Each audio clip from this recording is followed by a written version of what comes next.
kepada Bapa di sorga, dan setiap kita yang siap dengar firman Tuhan, kasih tepuk tangan yang meriah untuk Tuhan dan katakan amin, amin. Saudara silakan duduk, Bapak Ibu saudara-saudara. Salam, sekali lagi salam. Bapak Ibu yang diberkati Tuhan, saudara, saya beri tema di minggu ini adalah kita harus mengalami langsung kita harus mengalami langsung bertemu dengan Tuhan secara pribadi.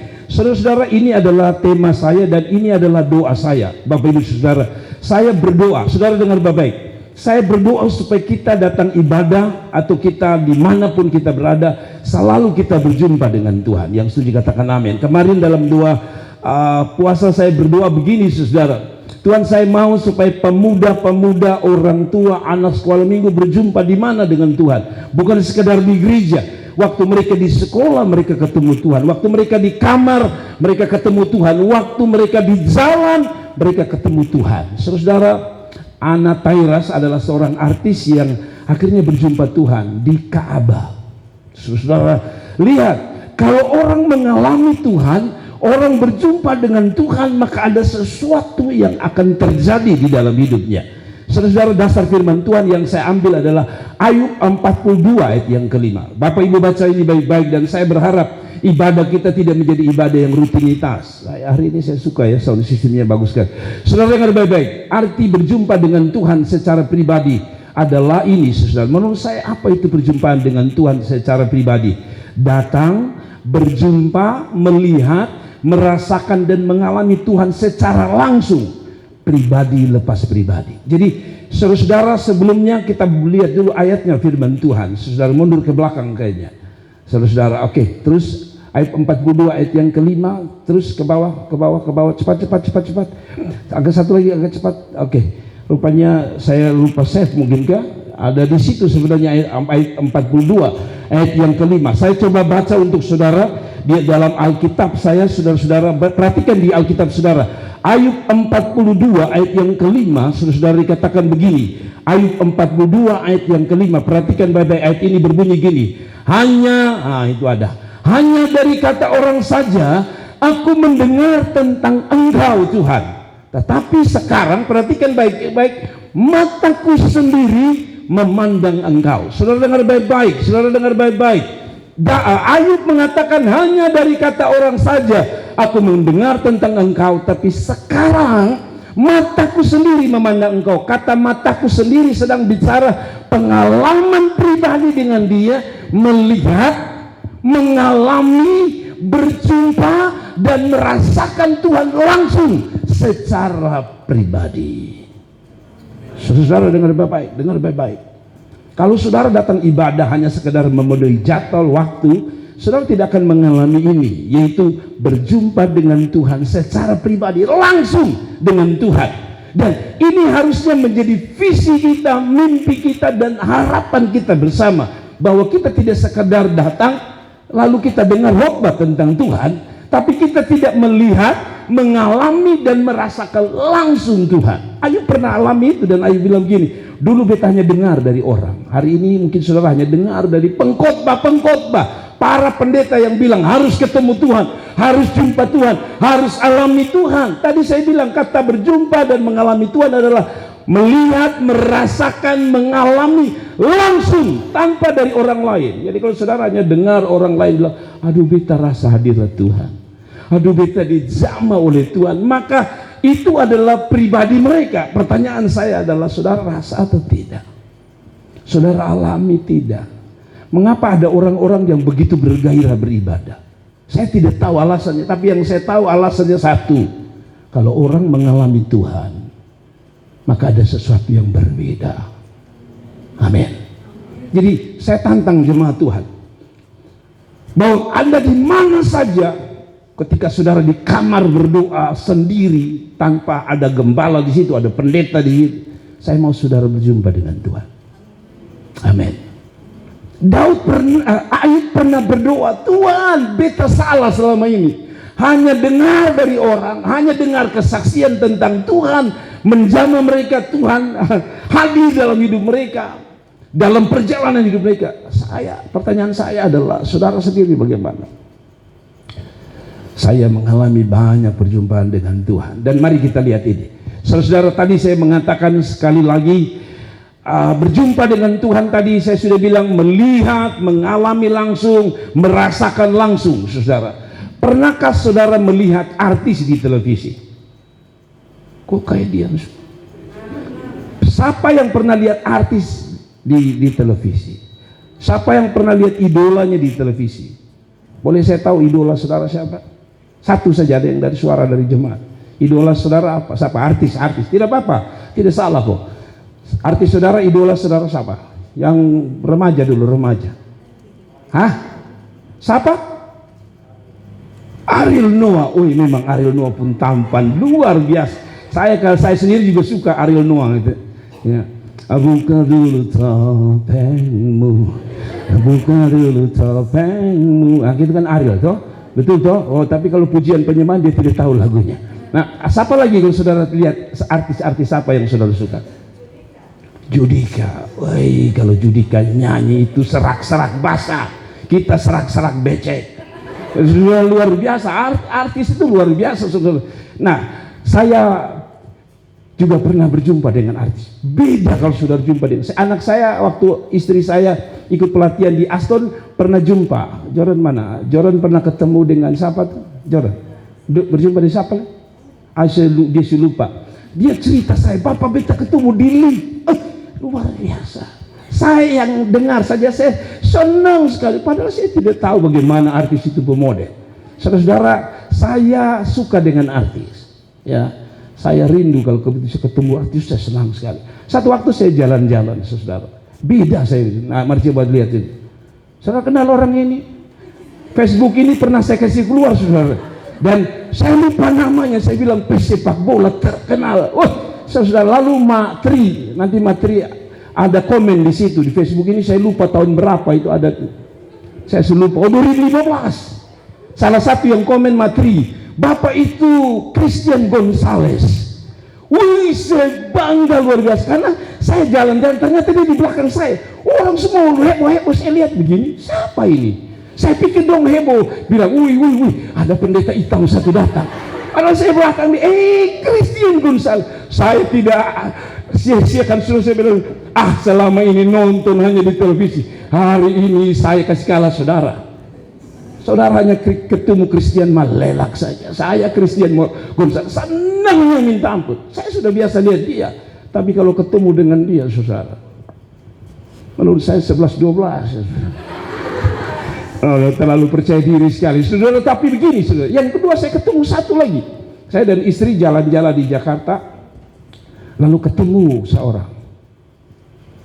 Namanya Kentung. Ya, saudara pernah ingat lagu film ini kalau tidak salah Jin and Jun kah? Dia pencerita itu. Nah, ini dia pun tokoh salah satunya. Kentung kah, Kentang kah, saya lupa. Saudara cari, tapi saudara yang pikir saya karang-karang. Dia peluk saya dan dia ternyata pernah ada di Kupang. Dia bisa bahasa Kupang, saya kaget sekali. Saudara lihat ini, saya foto, saya olah-olah saya bagian dari dia. Lihat di televisi dengan saudara ketemu langsung itu beda, bos. Betul tidak? Beda, bos. Walaupun saudara hanya foto di sini, tapi rasa di artis itu saya masih bawa pulang dari Kupang. Yang ketiga, saudara kenal ini artis satu lagi. Namanya Daus Mini karena dia kecil. Sekali lagi saya ini jalan, lalu saya pun ipar bilang, Papa, Daus di sebelah saya. Daus apa? Dia bilang, Daus tuh Papa. Saya bilang, Daus man. Karena dia, saya bayangkan ini artis yang tinggi kan, saya lupa Daus kan. Saya cari. Dia di sebelah saya, di bawah kaki saya. Karena Daus ini pendek, dan saudara lihat itu, saya pun lutut saja di atas lutut sedikit. Jadi ketika, Daus, mari, bisa saya foto? Dia bilang, bisa sekali. Saya senang, saya hampir kalau bisa tidak usah pulang lagi khotbah di sini, baik. Dan Daus saja setiap hari. Mau saya begini, saudara, rasakan langsung itu beda, saudara. Amin. Nah, demikian dengan Tuhan. Bayangkan kita lihat, rasakan, alami sendiri, ketemu artis, hati ini berbunga-bunga luar biasa. Saya tanya saudara, Sudahkah engkau berjumpa dengan Tuhan dan hatimu berbunga-bunga? Harusnya engkau ketemu Tuhan dan hatimu menyala-nyala untuk Tuhan. Ada amin. Ketemu artis saja. Saudara-saudara jangan anggap remeh gembala gue. Saya sudah ketemu minimal 3 artis. Saya berdoa saya tidak tahu ketemu siapa lagi. Saya rindu bertemu, sebenarnya saya punya fans ya. Saya punya fans itu sudah. Satu juga artis namanya Pendeta Ade Manunghutu, dia artis besar. Saya senang karena bukan hanya ketemu dia, saya nyanyi lagu dia di depan dia, di gereja dia, dan berkhotbah di depan dia. Wah, pulang itu saya kasih naik Facebook. Rasa-rasanya saya mau bilang kepada teman-teman, saya sudah berjumpa dengan artis kesayangan saya. Sebenarnya artis yang saya suka juga Ariel sebenarnya. Dia itu kalau berdiri pegang mic,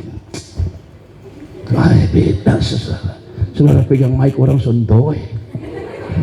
Tapi Ariel itu saya suka dia pegang mic, apalagi kalau dia suka. Saya sekali-sekali song leader begitu ya, memuji Tuhan itu saya pegang mic terus. Rasa ini mic mau patah sekali-sekali.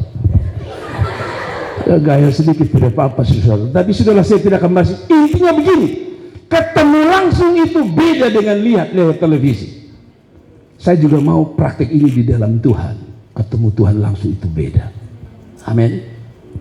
Apa yang terjadi kalau orang berjumpa dengan Tuhan? Ada lima tokoh Alkitab yang berjumpa dengan Tuhan. Dan ini yang terjadi dengan hidup mereka.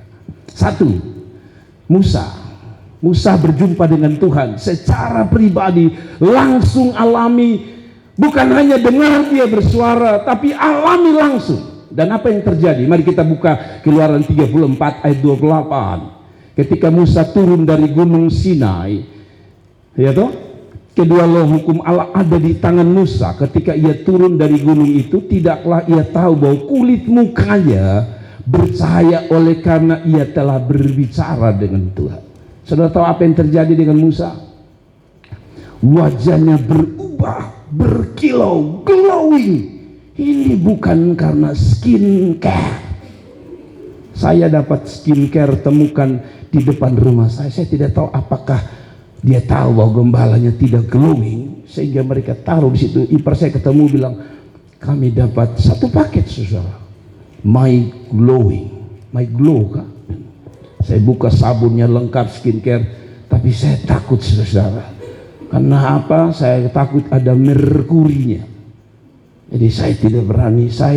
Walaupun saya buka iklannya luar biasa, tapi saya tidak berani. Tapi ini tanpa skincare. Kemuliaan Tuhan luar biasa. Tapi ayat 30 apa yang terjadi? Ketika Harun dan segala orang Israel melihat Musa tampak kulit mukanya apa? Bercahaya, maka apa ini yang terjadi? Maka takutlah mereka mendekati dia. Apa artinya? Ketika orang berjumpa Tuhan, ada wibawa dan otoritas Tuhan di dalam hidupnya. Sehingga jangankan manusia, setan pun takut lihat saudara. Kita terbalik. Setan kita ngeri lihat dia. Tapi biar setan takut lihat saudara. Amin. Satu waktu ada cerita. Ada keluarga di satu gereja, keluarga Chinese. Suaminya bernama Acong dan istrinya bernama Aciu. Tapi di sisi lain ada jemaat juga, yang satu namanya Mias, suaminya, dan satu nama Mia, istrinya. Dua keluarga ini duduk di tempat yang berbeda. Selesai dengar khotbah bahwa ketika Musa ketemu Tuhan, dia dengar bahwa orang Israel dan Harun takut lihat Musa. Maka keluarlah, habis ibadah biasa gembala tunggu di situ. Lalu si Mias dan Mia, satu keluarga ini keluar, lalu jabat tangan dengan gembalanya, lalu bilang, Bapak, betul firman Tuhan ini. Saya melihat ada keluarga di sini yang, saya lihat saya takut. Lalu dia lari. Ketika gembala ini jabat tangan dengan Mias dan Mia ini, lalu dia lihat ke samping, ternyata Acong dan Aciu sedang jalan menuju gembala. Lalu ini Mias dan Mia lari cepat. Lalu dia sempat gembala, kenapa? Beta takut lihat Acong dengan Aciu. Beta takut, dia lari. Lalu gembala itu bilang, Bapak Acong, Aciu, tadi itu Mias Dan Mia suami istri itu takut sekali lihat wajah Bapak. Wah, Acong ini berpikir baru dengar khotbah, berarti saya berjumpa dengan Tuhan. Jadi dia merasa, dia bilang sama Aciu, Aciu lihat, mereka dua takut melihat kami. Ada wibawa mungkin, ada kemuliaan. Pulang. Singkat cerita, minggu depan datang lagi. Sama lagi, gembala lihat dari jauh. Ini belum jabat tangan dengan gembala. Mia ini lari cepat. Ketika Acong mulai mendekati gembala, dia lari. Akhirnya gembala ini pergi. Saya lupa menjelaskan bahwa Acong ini punya pekerjaan adalah punya dealer motor, dan si Aciu ini jual rombengan. Jadi akhirnya gembala ini penasaran, tanya sama Mias dan Mia. Dia ketemu di rumah dan tanya, Mias, Mia, Ibu Mias, Bapak Mias, Ibu Mia, saya lihat kalian melihat Acong itu. Apakah karena kamu dengar khotbah saya bahwa Musa berjumpa Tuhan ada kemuliaan sehingga engkau takut lihat Acong dan Aciu yang putih glowing itu? Lalu Mias dan Mia bilang gini, betul Bapak, kami takut. Kenapa kamu takut? Apakah ada kemuliaan? Bukan. Mias jawab, beta belum bayar kredit motor. Lalu tanya si Mia, kenapa lu juga takut ikut-ikut? Apakah lu lihat kemuliaan di diri Acinya? Tidak Bapak, beta juga belum bayar rombengan. Saudara, jangan sampai orang takut karena saudara belum bayar utang, tapi biar orang lihat ada kemuliaan dan orang takut dengan saudara. Nah, kata takut di sini segan ya. Segan itu beda dengan takut. Jadi sebenarnya mereka segan. Amin.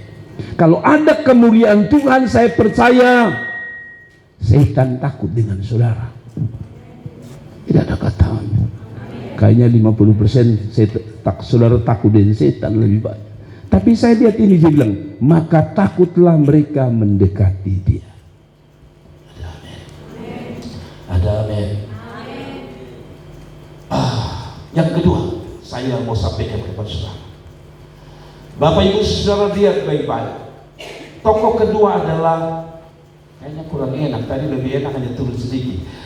Tokoh yang kedua adalah kepala pasukan. Ini adalah peristiwa di mana ketika Yesus disalib, ada satu kepala pasukan yang memimpin penyaliban Yesus. Apa yang terjadi? Markus 10 ayat 46. Oh sorry, bukan Markus ya, Lukas 23.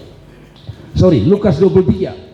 Kalau saudara baca Lukas 23, ketika kepala pasukan melihat apa yang terjadi, ia memuliakan Allah.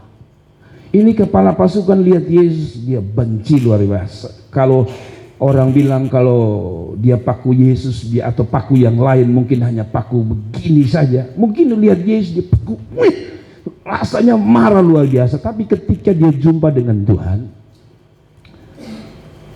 saya tanya saudara, yang hadir di situ hanya kepala pasukan atau banyak orang? Banyak. Tapi ini yang terjadi kalau orang berjumpa dengan Tuhan. Saya kasih ingat saudara, hadir di gereja, di tempat yang sama, di waktu yang sama, tapi belum tentu semua orang bisa mengalami Tuhan secara pribadi. Lihat, itu ada banyak orang, lihat, semua orang lihat salib, bahkan murid-murid juga lihat salib, tapi bedanya murid-muridnya lari. Ini kepala pasukan yang merupakan musuhnya Yesus, yang merupakan penjahat juga, kalau saya sebut penjahat karena dia ikut salib. Tapi ini yang terjadi ketika kepala pasukan melihat apa yang terjadi, ia memuliakan Allah. Satu tanda bahwa saudara berjumpa dengan Tuhan, hidupmu selalu memuliakan Tuhan, hidupmu selalu suka menyembah Tuhan, hidupmu suka selalu mengagungkan Tuhan. Yang kedua, dia katakan gini, katanya sungguh orang ini adalah orang benar. Kalau dia bilang Yesus orang benar, berarti dia salah atau benar si kepala pasukannya? Kalau dia bilang ini orang benar, dia sedang bilang beta salah salib dia. Saya kasih tahu saudara, kalau orang bilang dia berjumpa Tuhan tapi dia tidak pernah merasa dia bersalah, ada sesuatu yang salah dengan hidup saudara. Semakin orang dekat Tuhan, dia semakin menyadari dia salah. Tokoh-tokoh Alkitab selalu berkata ketika mereka berjumpa dengan Tuhan, mereka berkata, aku najis bibir, aku orang yang najis. Paulus pernah berkata bahwa dia adalah orang yang paling hina dari semua orang. Saya kasih tahu saudara, kalau saudara bilang saudara berjumpa dengan Tuhan, saya dan saudara berjumpa dengan Tuhan, tapi yang muncul adalah kesombongan dan keangkuhan kita, kita tidak berjumpa dengan Tuhan. Sebab orang berjumpa dengan Tuhan tahu dia salah. Amin. Amin. Saudara, dalam rumah tangga kita seringkali kita ribut, dan kadang-kadang gengsi-gengsian istri dan suami. Istri bilang betul benar. Oh, memang istri itu dari dulu, sekarang, dan selamanya. Suami juga mengatakan saya benar. Saya kasih tahu saudara, kalau saudara berjumpa dengan Tuhan, Anda pasti tahu Anda salah. Saya bersaksi ya, beberapa hari yang lalu saya salah melihat wajah anak saya. Saya pikir dia marah saya karena saya lagi nasihat omnya. Saya lihat kayaknya dia marah saya tanya dia, kenapa lu? Saya pikir dia marah saya karena saya lihat di wajah. Itulah cara setan ya. Kalau saya katakan dia tentang satu yang salah tentang dia, nah saya sebagai bapak saya rasa saya tidak apa-apa lah, saya marah dia. Tapi ketika saya dalam doa, Tuhan kasih ingat saya, lu rendah hati, lu salah lah. Saya WA dia di hari ulang tahun pernikahan, saya minta maaf, bapak salah dengan lu, bapak minta maaf. Kadang-kadang kita ini katanya berjumpa dengan Tuhan, tapi tidak pernah merasa kita salah. Amin. Ibu-ibu harus ketemu banyak dengan Tuhan, supaya sebelum laki bilang minta maaf, saudara tidak salah. Ada amin. Kalau saudara sudah minta maaf, istri masih balik belakang di tempat tidur berdoa, Tuhan biar dia berjumpa dengan Tuhan. Hanya ada cara berjumpa dengan Tuhan. Satu, tadi Tuhan bicara dengan saudara. Yang kedua, Tuhan ambil saudara. Pilih, tapi maksud saya begini, ini orang, aduh saya suka, waktu dia ketemu Tuhan. Nah saya kasih tahu saudara, datang di dalam gereja, ini kan sama, dia datang lihat salib, semua lihat salib. Tapi yang mengalami hanya yang kepala pasukan. Sorry, saya kasih tahu saudara. Saudara bisa dengar khotbah saya, merasakan atau lihat orang memuji Tuhan. Tapi perasaan berjumpa dengan Tuhan itu adalah pribadi lepas pribadi. Mereka yang rindu dengan Tuhan lah yang akan menemukan Tuhan dalam hidup mereka. Amin. Lanjut. Dan sebentar dalam sini ayat. Dan seluruh orang banyak yang datang berkumpul di situ untuk tontonan itu. Hanya mereka datang sebenarnya mau nonton. Tapi apakah mereka sekedar nonton? Puji Tuhan, Tuhan kasih mereka anugerah. Melihat apa yang terjadi, pulanglah mereka sambil memukul-mukul diri. Aduh, kami susah lain. Saya kasih tahu saudara, kalau setiap minggu saudara datang tanpa ada perasaan, saya sedang salah dengan Tuhan. Sekali lagi, saudara perlu koreksi, saya perlu koreksi diri ini. Kalau saudara merasa benar, tanpa ada satu titik di mana saudara pulang dan saudara bilang, puji Tuhan, ini hari beta diberkati, tapi di samping beta diberkati, Bapak Gembala pun khotbah menyentuh saya. Saya rasa saya salah Tuhan. Ada amin. Tapi kalau saudara punya perasaan sama saja, tidak pernah rasa tertuduh dengan kesalahan saudara, saya takut saudara hanya berjumpa dengan para pemimpin pujian, singer, song leader, pemain musik dan pengkhotbah. Anda tidak berjumpa dengan Tuhan. Amin. Saya mau dengar kesaksian nanti setelah pulang. Bapak bepu istri sekarang sudah beda. Pokoknya kalau dia pulang salah Kalau itu terjadi, WA saya cepat-cepat supaya saya juga bantu saudara berterima kasih kepada istri. Tidak ada kata. Bapak bilang biar Bapak koton dua senantika bawa WA saja. Tapi maksud saya begini saudara, pulang mereka sambil apa? Pukul diri. Sadar mereka salah. Ada amin. 3. Kita datang pada seorang bernama Saulus. Saulus ini akhirnya berubah jadi apa? Paulus. Sekarang berbeda. Paulus berubah jadi Saulus. Siapa Saulus dan siapa Paulus? Mari kita lihat di dalam Kisah Para Rasul 9. Ini Saulus dulu. Ini Saulus dulu sebelum berjumpa dengan Tuhan secara pribadi. Dan meminta surat kuasa daripadanya untuk dibawa kepada majelis-majelis Yahudi di Damsyik, supaya jika ia menemukan laki-laki atau perempuan yang mengikuti jalan Tuhan, ia menangkap mereka, membawa mereka ke Yerusalem. Dalam perjalanan ke Damsyik, ketika ia sudah dekat kota itu, tiba-tiba cahaya memancar dari langit mengelilingi dia. Saya tanya saudara, apakah cahaya itu bisa, contoh cahaya ini, apakah saya saja yang lihat? Harusnya semua orang lihat, tapi kenapa hanya Paulus yang lihat? Itu yang saya sebut perjumpaan Tuhan secara pribadi, langsung. Nah, saudara lihat ini, sampai dalam perjalanan ke Damsyik, ketika ia sedang dekat kota itu, tiba-tiba cahaya memancar dari langit mengelilingi dia. Ia rebah ke tanah, dan kedengarannya oleh satu suara yang berkata kepadanya.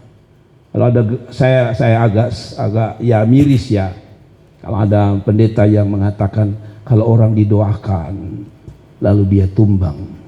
Bolehkah saya menggunakan ayat ini? Waktu Paulus jumpa Tuhan, dia tidak tahan di hadirat Tuhan, rebah dia. Rasanya kok saudara anggap saya juga penyesaat lagi. Ada betul kan? Saya baca ulang. Tiba-tiba cahaya memancar dari langit mengelilingi dia. Ia rebah ke tanah. Dan kedengaran olehnya satu suara yang berkata kepadanya, Saulus, Saulus. Artinya dia Saulus ini, kalau masih Saulus apa? Penjahat. Ketemu orang ikut Tuhan, ketemu orang Kristen, bawa bunuh siksa. Itu kerjanya Saulus. Mengapa engkau menganiaya aku? Suara itu adalah suara perjumpaan dengan Tuhan. Saya kasih tahu saudara, perjumpaan dengan Tuhan orang tidak dengar itu suara, tapi Anda dengar. Contoh, saya ini kan khotbah panjang lebar, tapi kan saudara tidak akan ingat saya itu khotbah semua toh. Saudara akan pulang bilang begini, aduh, pada ayat yang di Markus itu beta diberkati. Ya, itu yang saya bilang. Orang berjumpa dengan Tuhan akan mengalami titik-titik suara Tuhan di dalam hidupnya. Nah, saya kasih tahu saudara, saya tadi. Lalu ya, Saulus, mengapa engkau menganiaya aku? Jawab Saulus, siapa engkau Tuhan? Katanya, akulah Yesus yang kau aniaya. Apa yang terjadi dengan Saulus Saulus berubah jadi Paulus ketika dia berjumpa dengan Tuhan? Pertama, dari Saulus penjahat berubah jadi Paulus. Siapa Paulus sekarang? Mari kita baca ayat 13. Jawab Ananias. Jadi Tuhan ini bicara di Ananias. Ananias, ada satu orang bernama Saulus, dia penjahat kelas kakap. Lu pergi doakan dia, karena waktu itu Saulus rebah dan dia bangun, dia buta. Karena Tuhan punya kemuliaan yang mungkin yang luar biasa itu. Waktu bicara kepada Ananias, pergi doakan dia.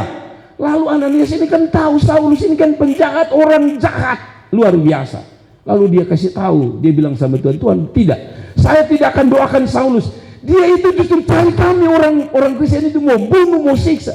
Saya tidak pergi. Tapi Tuhan bilang begini di dalam ayat 13. Jawab Ananias, Tuhan, dari banyak orang yang telah ku dengar tentang orang itu, maksudnya Saulus, betapa banyaknya kejahatan yang dilakukannya terhadap orang-orang kudus di Yerusalem. Ayat 14. Dan ia datang kemari dengan kuasa yang penuh dari imam-imam kepala untuk menangkap semua orang yang memanggil namamu. Tapi ayat 15 bilang begini. Tapi firman Tuhan kepadanya, pergilah, sebab orang ini adalah pilihan bagiku untuk memberitakan namaku kepada bangsa-bangsa lain serta raja-raja dan orang Israel. Saya kasih tahu saudara, ketika dia berjumpa dengan Tuhan, apa yang terjadi? Dia bilang dia jadi orang pilihan Tuhan. Orang pilihan Tuhan untuk apa? Dia bilang untuk memberitakan namaku. Artinya orang ini saya mau pakai untuk kemuliaan nama Tuhan. Orang ini saya mau pakai dia untuk melayani aku. Jadi saya kasih tahu saudara, maaf, saya harus bicara ini. Orang yang berjumpa Tuhan, tanda yang ketiga adalah dia punya hati yang mau melayani Tuhan. Sekali lagi. Orang ketemu Tuhan bukan sekedar wajahnya penuh kemuliaan, wajahnya penuh wibawa. Orang ketemu Tuhan, tadi poin kedua saya bilang apa? Apa? Hati yang keras jadi hati lembut. Kepala penjara punya hati yang lembut. Kepala penjara menyadari dia salah. Tapi yang ketiga, omong kosong, Kalau saudara yang mengatakan, aduh betul ketemu Tuhan, biar rasa hadirat Tuhan. Ingat, rasa hadirat Tuhan adalah sekian persen dari dampak kita ketemu Tuhan. Tapi yang paling penting, orang yang benar ketemu Tuhan, pasti hatinya mau melayani Tuhan. Ini Pak Saulus, dia bilang, saya ketemu dia dan saya mau jadikan dia. Pertama, dia berubah dari jahat menjadi orang yang baik. Tapi yang kedua, dia dipersiapkan untuk melayani Tuhan. Amin. Saya kasih tahu saudara, saya bangga. Saudara cerita Bapak, saya bertemu Tuhan dan kuasa Tuhan bekerja. Saya tiba-tiba dipanggil direktur. Saya kerja di bank, puji Tuhan. Tetapi menurut ayat Alkitab ini, tanda yang paling sejati orang berjumpa Tuhan, hatinya mau melayani Tuhan. Saudara masih ingat waktu Petrus ketemu Yesus setelah ada bangkit yang saya khotbah beberapa minggu yang lalu. Waktu dia tidak bisa tangkap ikan, lalu Tuhan berdiri tepi pantai buat mujizat kasih ikan, betul ya? Apa yang Tuhan sampaikan kepada dia? Petrus, kamu sudah berjumpa dengan aku. Saya tanya kamu mengasihi aku? 3 kali Tuhan tanya, yes, aku mengasihi kamu. Lalu Tuhan bilang apa? Gembalakanlah domba-dombaku. Jadi perjumpaan dengan Tuhan, salah satu tandanya adalah kita punya hati yang mau melayani Tuhan. Makanya saya bicara kepada seseorang. Saya bilang kepada dia, saya suka kamu kasih saya makan di restoran besar. Tapi saya lebih suka kalau kamu melayani Tuhan. Saya bilang, saya jujur, saya sudah janji saya tidak akan ikut. Kalau kamu ajak saya makan, saya tidak mau. Kenapa? Saya sudah bilang sama ibu, kalau dia ajak saya tidak mau. Tapi ketika dia lihat dia melayani Tuhan, setelah saya omong itu air mata saya jatuh di depan dia. Kenapa? Karena saya mau jemaat saya melayani Tuhan. Saulus ketemu Tuhan, berubah jadi orang baik. Tapi bukan sekadar orang baik, orang baik yang mau melayani Tuhan. Amin. Orang baik yang mau melayani Tuhan. Saudara jangan pikir melayani harus berdiri di sini rame-rame. Karena kalau kita semua berdiri di sini, bayangkan, saya harus beli mic berapa banyak. Semua masuk, salam, selamat datang, saudara berdiri di sini pegang mic. Mahani masuk, pegang mic. Matri masuk, pegang mic. Pas saya mau khotbah, mic sudah habis. Tapi kita bisa melayani dengan banyak cara. Amin. Ada yang terima tamu, ada yang berdoa. Amin. Ada yang kalau lihat anak-anak bikin pontrang bilang, nanti beta kirim gorengan. Banyak hal. Ada, amin. Melayani Tuhan itu banyak. Tapi kalau saudara tidak punya hati melayani Tuhan, saya minta maaf kalau saya salah. Kemungkinan Anda belum berjumpa dengan Tuhan. Oh, ini artinya amin ya. Nah, terima kasih saudara, peka sekali. Tapi mari saudara, lalu di dalam ayat 4 sampai tadi ayat berapa Pak? 13 ya. Dan 14, dan ia datang kemari dengan kuasa penuh. Bukan ini. Tadi 15. Terus lanjut saja kita lanjut. Jadi saya kasih tahu saudara, dan saya berdoa saudara berjumpa dengan Tuhan. Amin. Saya kemarin, saya jujur ya, 2 hari ini kami doa untuk pencurahan Roh Kudus, dan saya lihat banyak sekali. Istri saya kasih tunjuk salah satu video seorang yang berdoa penuh semangat. Yes, ini dulu baru saya mau. Ya, luar biasa. Saya bilang kayaknya saya harus minta dia khotbah lah besok. Oh tidak, tapi mau saya begini. Saya percaya saudara berjumpa dengan Tuhan dan semangat saudara akan makin hari makin luar biasa untuk Tuhan. 4, Sakeus. Sakeus ini terkenal dengan fisiknya yang pendek. Karena itu saudara jangan main-main dengan orang-orang pendek katanya.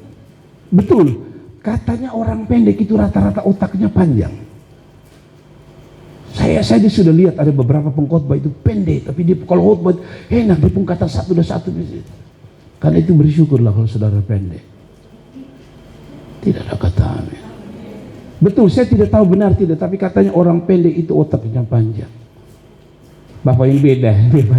Ini si pendek, otaknya pendek juga. Itu mungkin manusia lain, manusia khusus. Tapi saya kasih tahu saudara, ini dengar baik. Coba kita baca ayatnya. Tahan sebentar, kita mau selesai. Lanjut ini siapa Desti. Saudara lihat ini. Dalam Lukas 19, kita tahu seorang bernama siapa? Sakeus. Ketika sampai ke tempat itu, karena Sakeus ini kan dengar Yesus ada di kampungnya, rupanya si siapa namanya? Sakeus ini adalah Akansi, anak seputar si orang-orang di situ. Alkitab bilang dia lari, lalu dia naik di mana, saudara? Pohon apa? Kan pohon-pohon saja, banyak pohon, mangga, kusambi kan. Pohon ara kata Alkitab, betul ya? Dia lari lebih dahulu naik di pohon, lalu tunggu. Siapa Yesus itu? Modelnya bagaimana? Lalu Alkitab bilang ketika dia lari naik, inilah orang kalau mau berjumpa Tuhan itu ada kerinduan. Tidak perlu ada tantangan. Pertama tantangan dia adalah pendek. Bayangkan kalau orang berdiri pasti dia sujud. Yesus sebelah mana? Yesus sebelah mana? Tidak bisa. Dia otak main naik ke atas pohon. Orang yang rindu ketemu Tuhan itu selalu ada akal. Amin. Selalu ada apa? Saya ingat waktu saya tidak punya uang. Saya tahu ada satu jemaatnya Pak John Adu yang dia perumah toko di depan apa namanya? Di dekat kami situ. Di jalan besar itu ada jual kain-kain adat itu. Kami tahu bahwa dia biasa lewat situ. Jadi ketika kami tidak ada uang, kami berdiri di namanya dulu tuh namanya kios disco. Jadi pun toko di sana kita musik. Satu waktu kami tidak ada uang, kami berdiri. Kalau saudara tidak punya akal, ya saudara akan bilang, kenapa tidak datang berbakti? Bapak doi bema sudah ada. Otak itu pakai. Saya kasih ingat, otak itu pakai. Saya dan istri berdiri gendong anak. Saya lihat mobilnya datang. Dia lewat. Pak Pendeta mau pergi mana? Mau pergi gereja kah? Iya, masuk sama-sama. Mari kita naik. Jadi saya kasih tahu saudara, otakmu harus pakai. Amin. Jangan muka bangka dengan saya. Ini betul saya alami. Berdiri di situ. Kok tidak ada ketahuan? Pantas gue lupa otak tidak main-main. Itu yang makanya saya bilang, saudara tinggi tapi otak pendek. Dia belajar dari Sakeus. Dia lari naik. Lalu Sakeus segera turun. Sakeus segeralah turun sebab hari ini aku menumpang di rumahmu. Semua orang lihat Yesus, tapi yang berjumpa dengan Tuhan pribadi adalah Sakeus. Dan apa yang terjadi? Saya kasih tahu saudara, kalau saudara rindu, Tuhan lebih rindu lagi.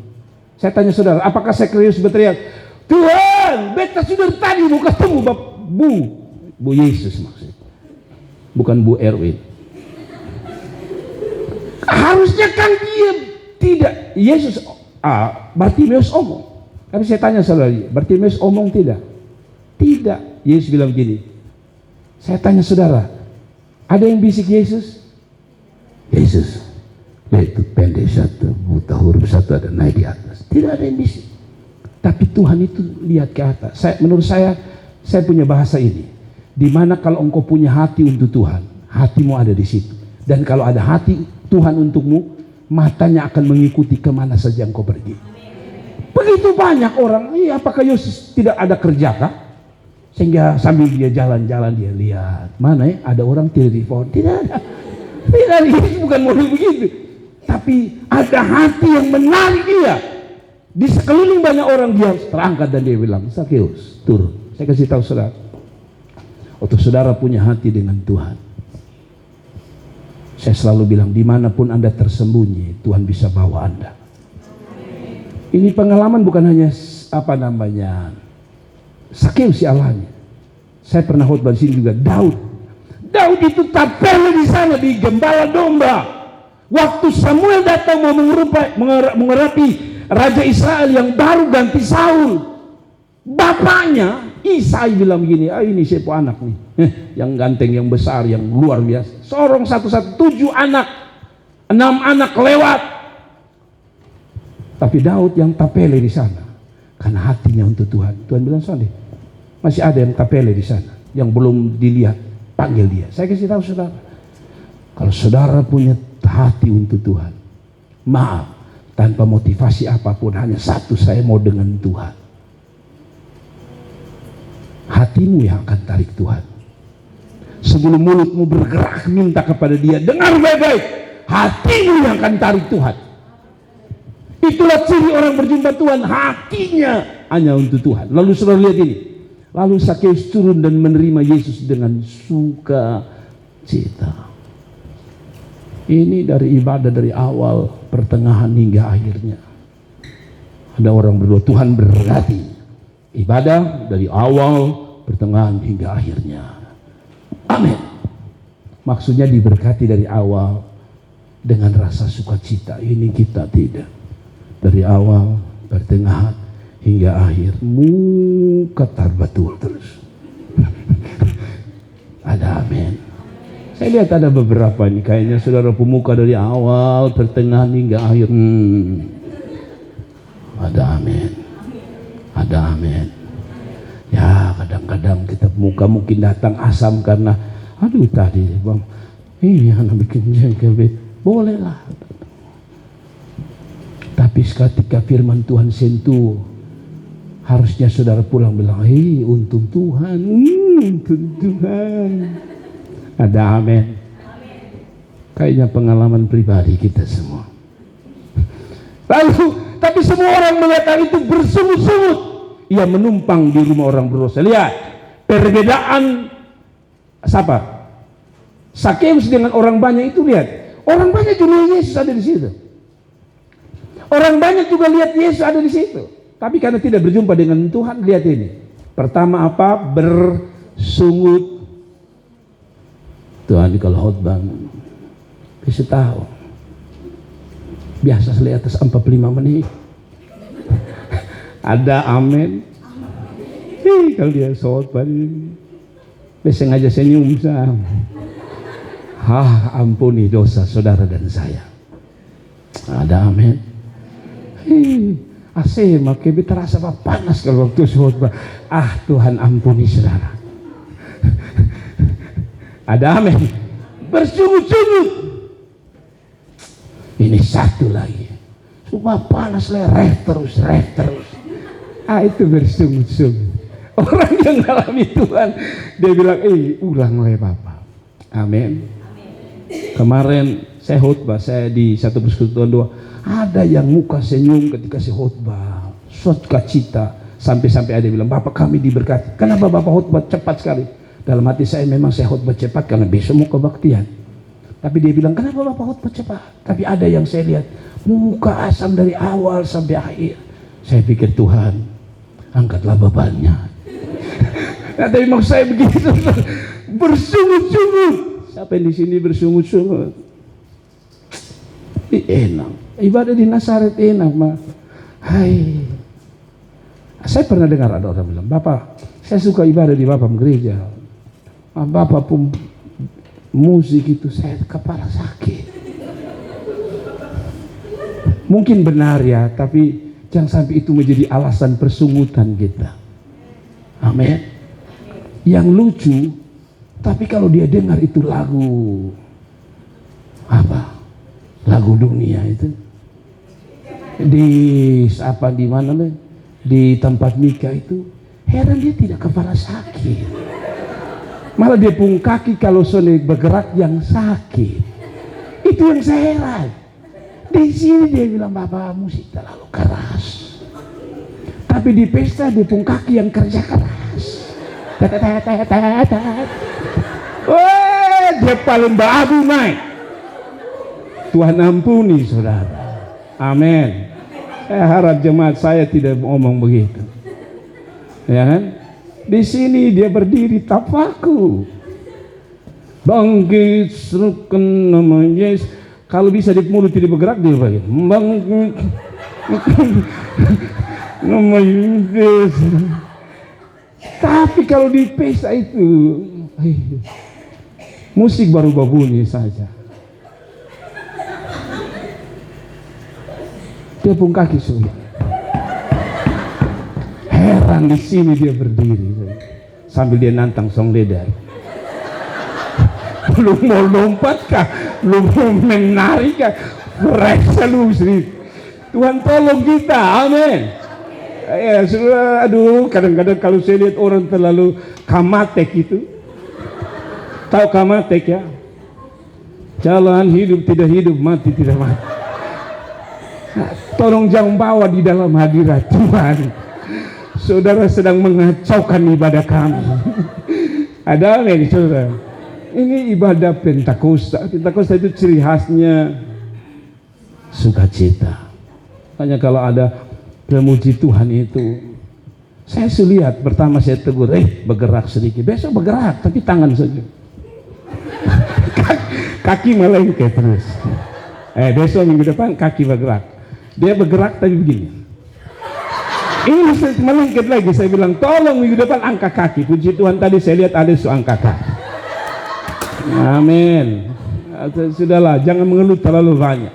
Sering kita mengeluh yang tidak berhubungan atau berhubungan dengan Tuhan, tapi berhubungan dengan dunia. Kadang-kadang kita tidak mengeluh.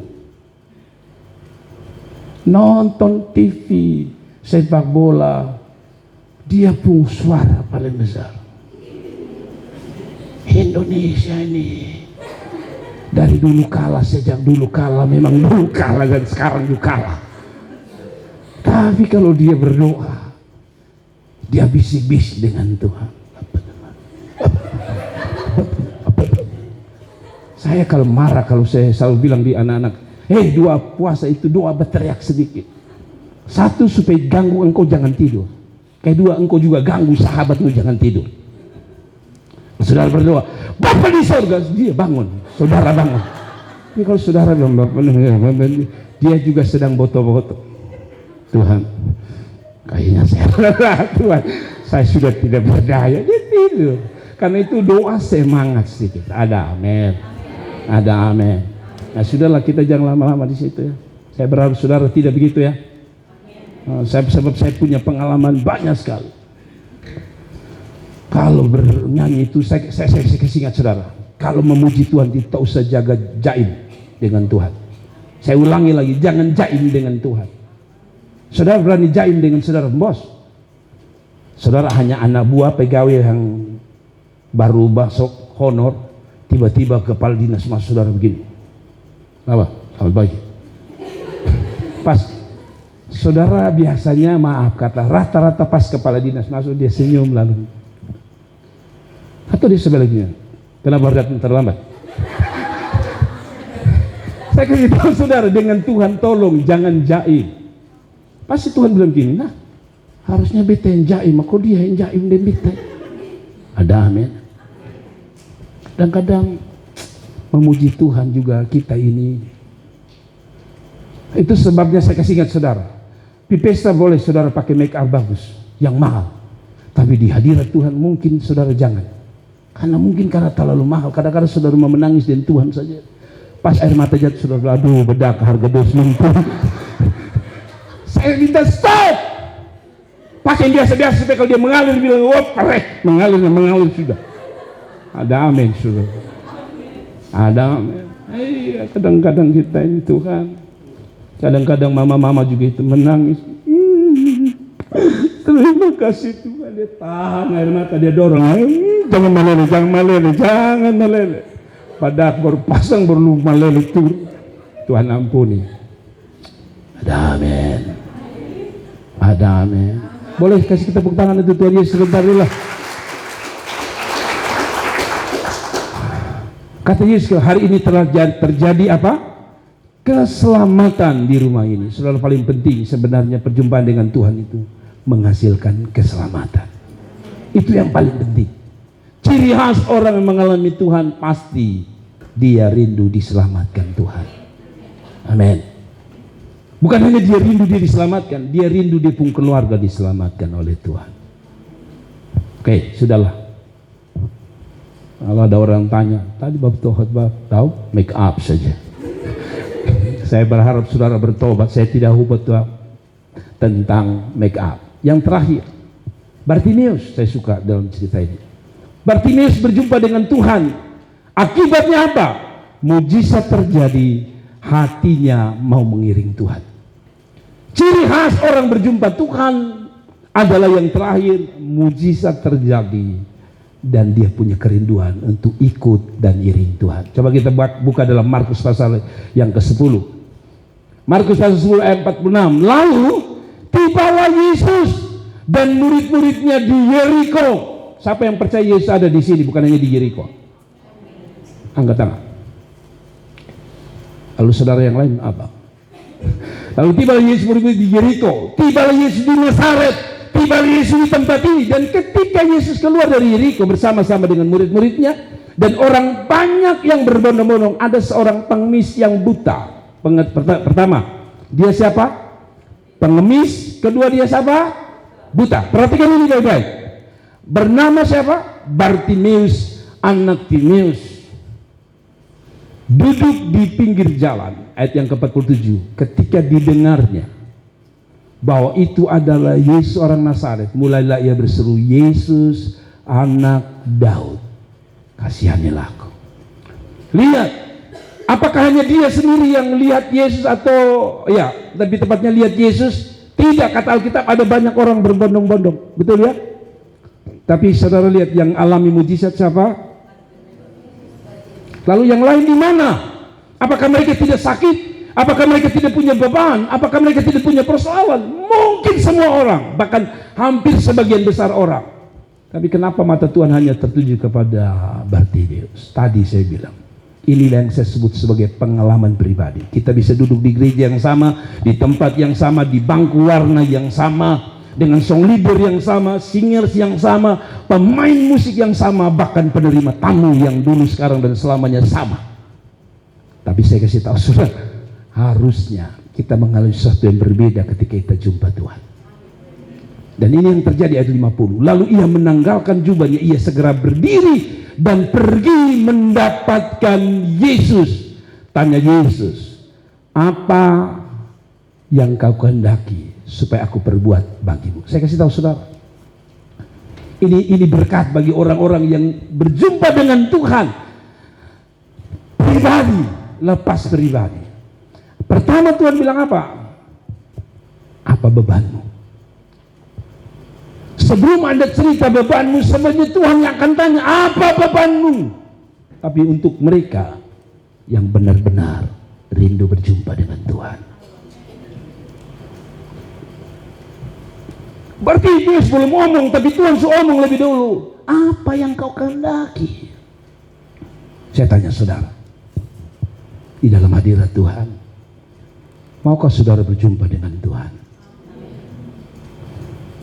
Saya meyakini orang-orang yang rindu berjumpa dengan Tuhan, Tuhan yang lebih peduli dengan engkau, lebih daripada engkau yang mempedulikan dirimu sendiri. Bartimeus dia tanya, lu pembeban apa? Lu mau apa? Beda. Orang yang tidak berjumpa Tuhan, sering dia yang ngomong dengan Tuhan, dia yang nyatakan kerinduan. Tapi ini beda, Tuhan tanya dia langsung. Aduh, saya kalau jadi Bartimeus orang paling berbahagia. Belum ngomong, Tuhan sudah ngomong. Lu mau apa? Aduh, luar biasa. Lalu ayat yang ke-42, 51, dia katakan gini, jawab orang buta itu, Rabuni, supaya aku dapat melihat. Setiap kita punya kerinduan, setiap kita punya mimpi, setiap kita punya cita-cita, dan setiap kita punya harapan. Tapi dengar baik-baik, orang yang berjumpa dengan Tuhan secara langsung, dia katakan begini, kerinduanmu adalah kerinduan Tuhan juga. Sama toh? Tuhan bilang, lu mau apa? Tuhan rindu dia dijamah, dia dipulihkan. Jawaban dari Bartimeus sama, pulihkan saya Tuhan, saya mau lihat. Sama.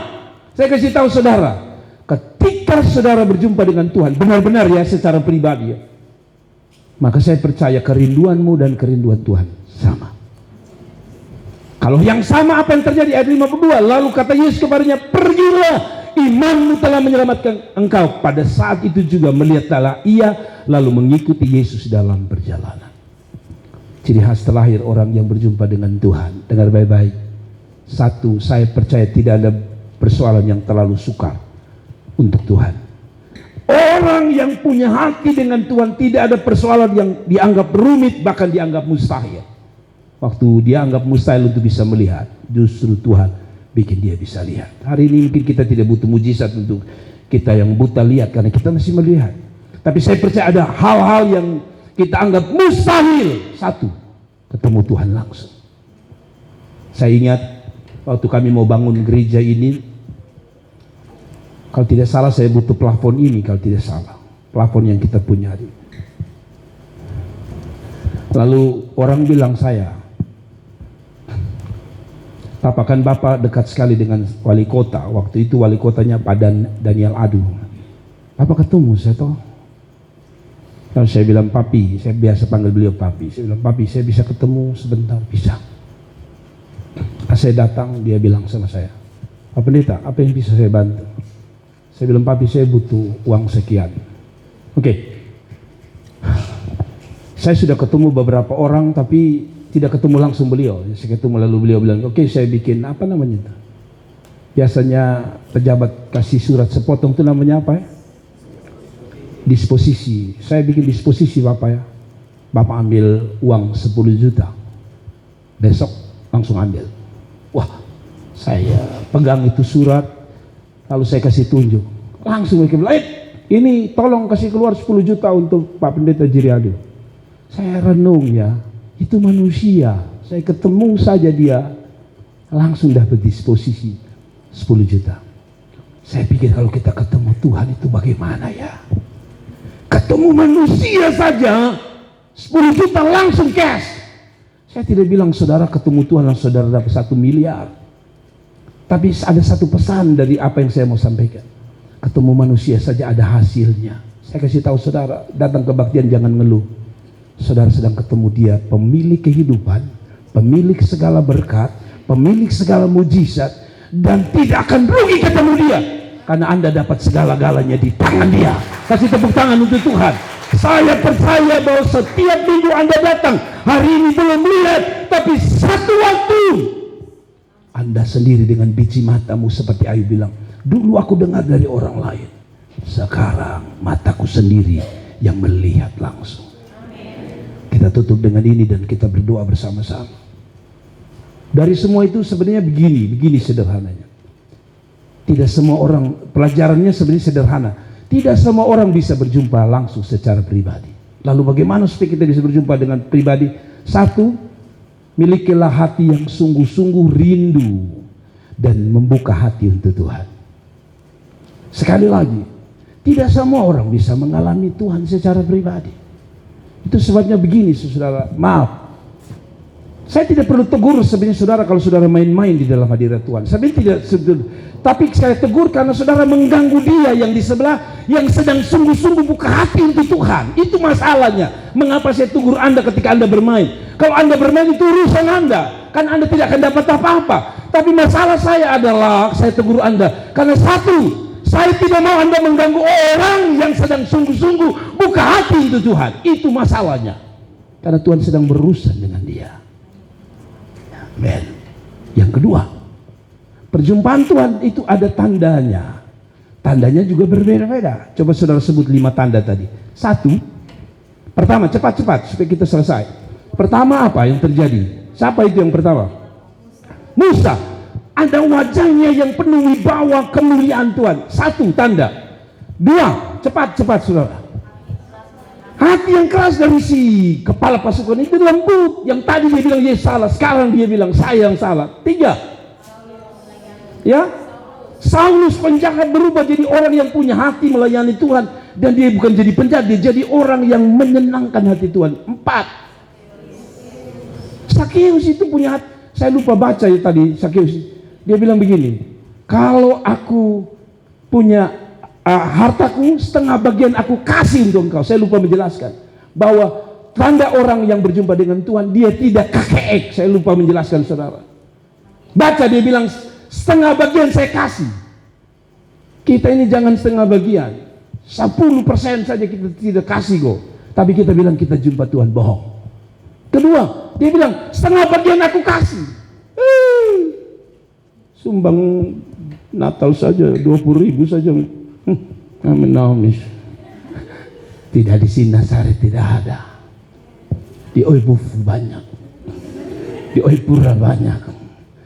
Yang keempat, maksud saya begini, 5 tanda ini sebenarnya kalau saya ambil banyak toko kita tidak pulang-pulang, hanya ambil 5. Tapi 5 tanda ini saya tanya saudara, Biasanya kalau orang jumpa Tuhan, salah satu tanda ini harus Anda alami.